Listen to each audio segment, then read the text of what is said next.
Welcome back to another episode of Forgotten Gear Restorations, and I'm sitting in front of a beautiful 1961 Fender...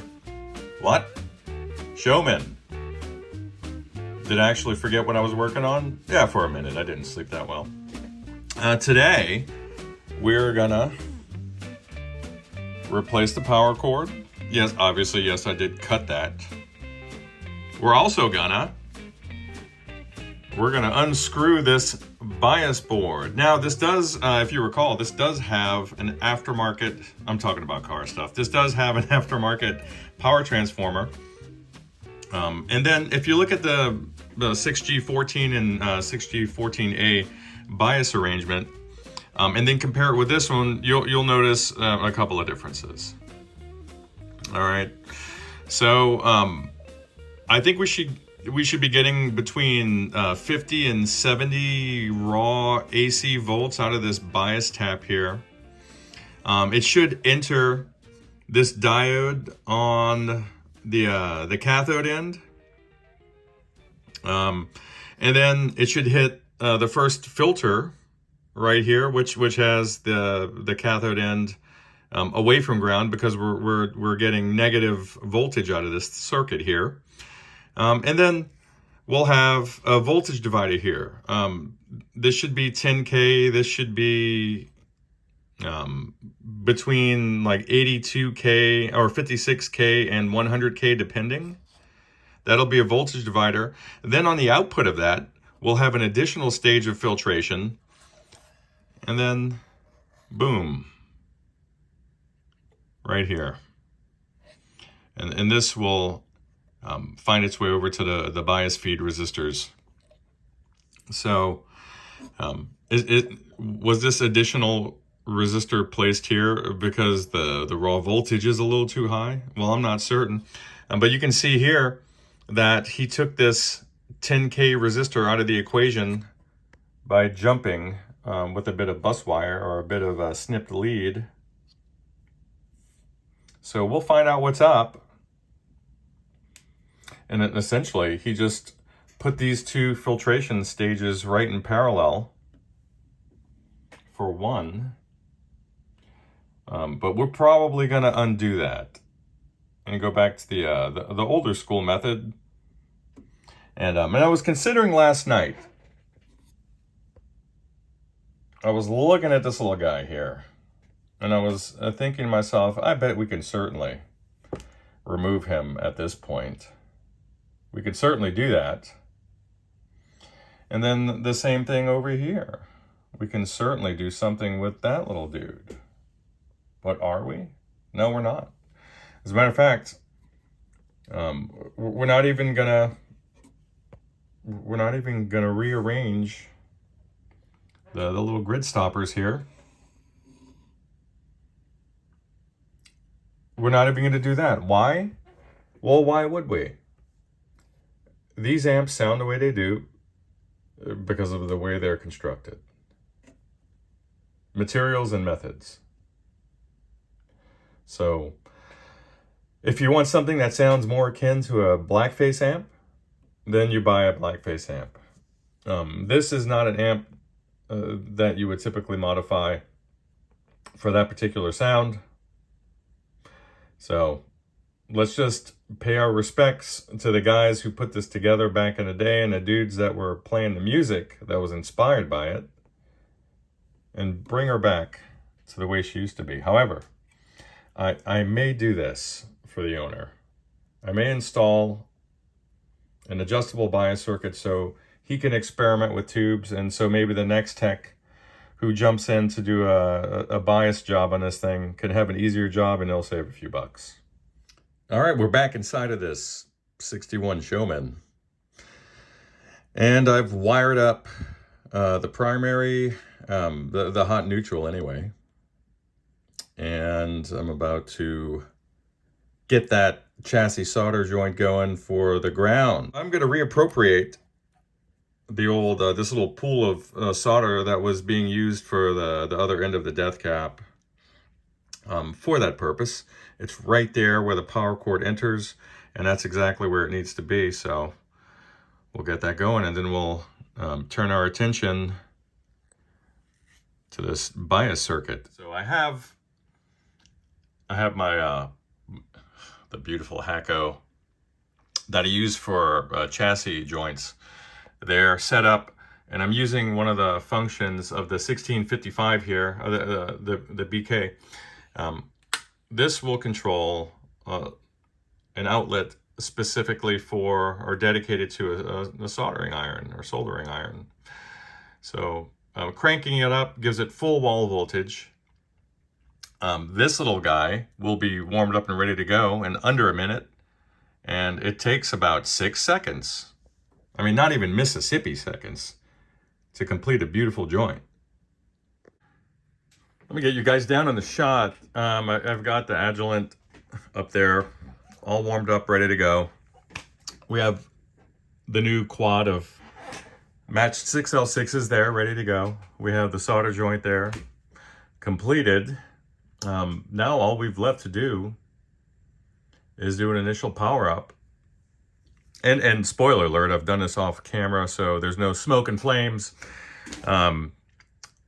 There's not going to be a current limiter here because I know it's safe to power this thing up without it, having done that initially off camera. Again, let's take you down here to the meters,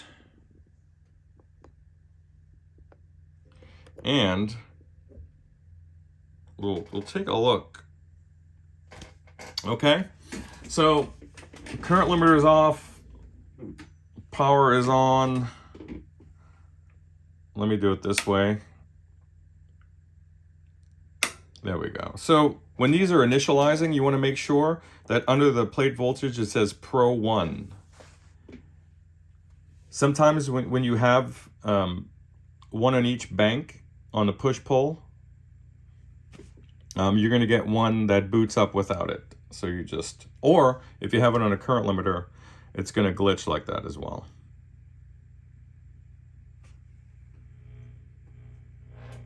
And that noise in the background, you can see that these are woefully underbiased.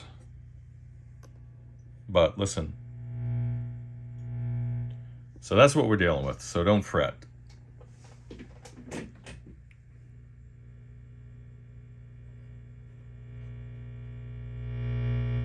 See that? Okay. So let's turn our attention to the bias circuit. And in particular, I'm going to get you guys off of this mount so I can sweep in there. Or can I just go like this? Yeah, I can go like this. Look at that. Grab a chopstick here. So we want to find out, I want to see what the raw voltage is coming out of this tap here, the tap here. This is the input or entry into the bias circuit here. So on a schematic, it should go directly to the cathode end again, cathode end of this first diode. And that should produce, well, after all said and done, about 45-ish negative volts DC, all smoothed out and proper. But I want to see what the raw AC voltage is, and it should be between 50 to 70 volts. And I want to find out why he bypassed this 10K resistor here on a voltage divider. Completely bypassed it. So I'm going to clip this bridge, and then I'll observe where the current is, and then we'll take it from there. But in the meantime, let me see if I can grab a measurement with you guys. Can I do it? Yeah. So let me get the lead here. Sorry if you got to look at my big hairy knuckles. My dad, I told you guys, my dad had passed away last August, and he had big hairy Italian hands. Mid-digit hair, the whole thing, knuckle hair. And one of my customers, right after it had happened, his father had passed, and he told me a way that his uncle taught him to get over it. He said, if you ever miss your dad, you look down at your hands, and then you'll see his. And sure enough, That's exactly what I'm seeing. Okay. So we want AC volts.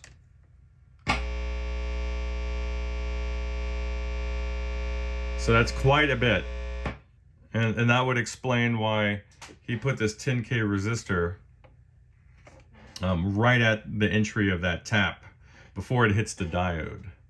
So it's a little spicy, but that's okay. Let's see where it is after the 10K dropper. And it brings it down to a much more reasonable and schematic level plus or minus 10% value. So I like it. That will stay there. Let me get this jumper off and then I'll come back to you and see where we land. All right, pardon me there. So removing the jumper, and you can see it's very obvious why he did that, especially now. Removing that jumper, you can see that we've gained about 10 milliamps of current. And boy, that's way zoomed in. Sorry about that. I might have to come back to the shot. It's a little blurry, but we're gaining about 10, 12 milliamps of current. That's still too cold. So I'm going to go in here and see if I can adjust this bias accordingly. Of course, before I do that, let's get those old sprigs out of there. All right, this is the bias board that's been scrubbed down a bit. We still have some stuff to clean. You can see there. I'm gonna actually have to just take this guy out altogether, just to do the cleaning that I want to do. But this is what we're looking at with respect to the eyelet situation. Everything's clean. I'm ready to put some new resistors there and some new caps as well. All right, so we've been able to adjust it to a perfect 40 milliamp setting. Oh boy. So this is probably the best blonde Showman I've ever played. I'm without words, and that doesn't happen a lot. But all right, so have a listen. So the buzz you're hearing is because the proximity of my my lighted camera mount to the open chassis. This thing is super noisy. This is intense as I can get the tremolo before it starts pumping and thumping. So this is as good as it's gonna get. It's chewy and rich. So just have a listen. And oh my God, does this thing crunch? This is good single coil noise. It's gone. Now it's back.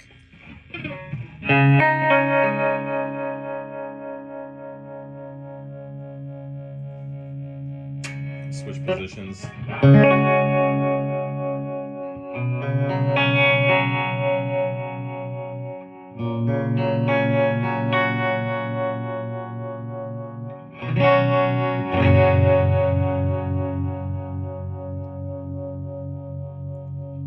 The overtones as the notes decay is gorgeous.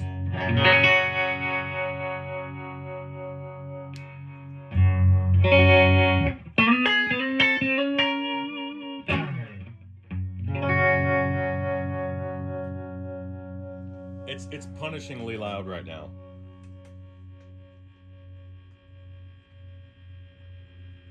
Again, the buzz. It's just from having the unshielded chassis.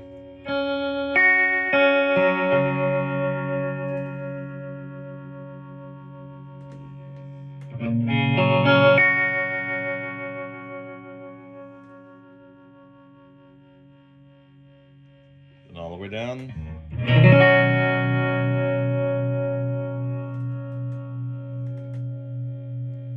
Just gorgeous.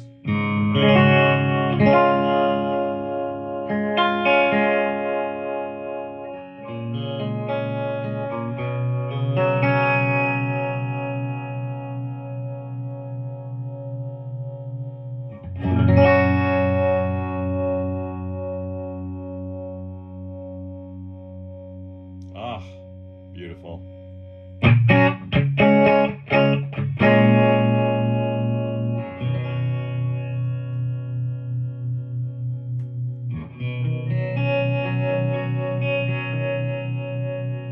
think that's the best setting.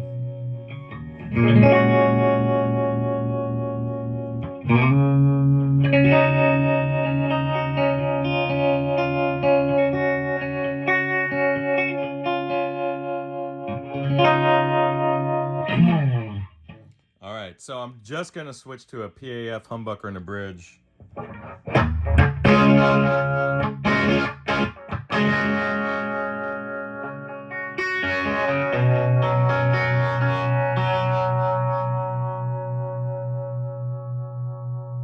Listen to that.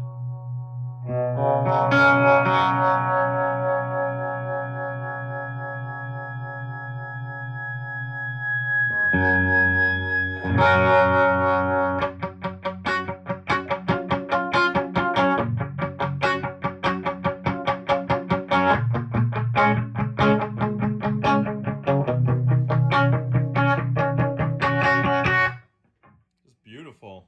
Oh my gosh.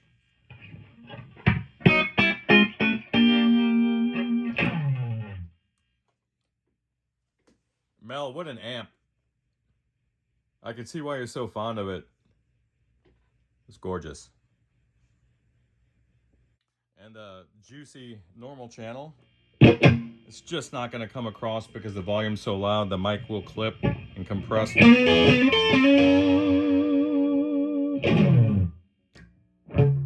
my guitar there.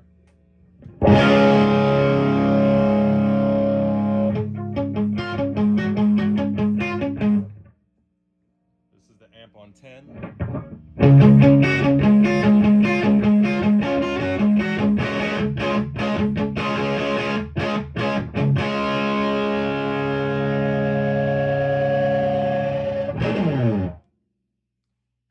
Big nasty modern 412, my friend. So imagine when she's paired back with that lovely vintage cab.